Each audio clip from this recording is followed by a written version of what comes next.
What's up, Culture Drop? This video is about difficult conversations and specifically, what is the impact of not having those conversations?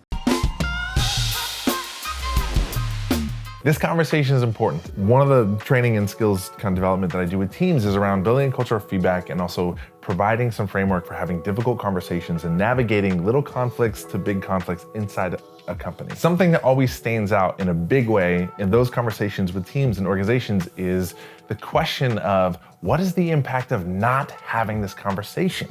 If somebody is upset with somebody else that they work with, or they're feeling unfair or not listened to or something, right? They're having some kind of experience that is not great, or they're having some kind of conflict with somebody else. The most telling reflection in some of those conversations are like, what is the impact of not having this conversation?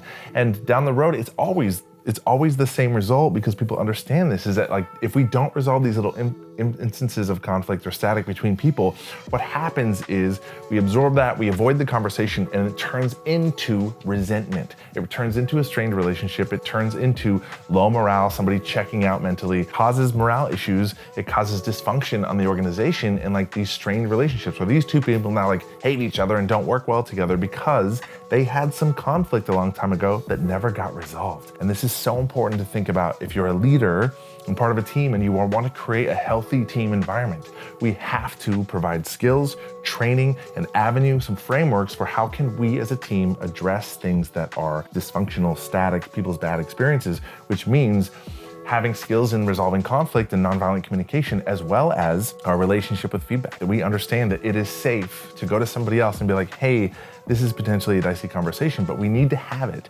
in service of us having a really healthy working environment and a working relationship. It doesn't mean we have to become best friends, but if you and I have static together, we have to solve and resolve that and go into it and have some courage so that that doesn't turn into lingering resentments, because the result of that is just people quit their job, there's low morale, there's us versus them mentalities on teams. It's so dysfunctional. And you look at an organization that is full of dysfunction and toxic culture kind of stuff, it's one of the factors that contributes to that is long-time resentments and issues that like did not get solved or resolved because we as an organization or as a team aren't intentional about that conversation. Training people to know how to do that, creating avenues for that, making that safe, navigating as messy as those can be.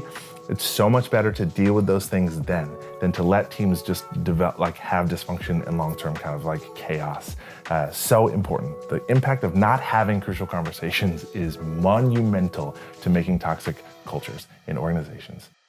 Thanks for watching. Subscribe to our channel, or you can sign up for the Culture Drop mailing list and get these emails and videos right into your inbox.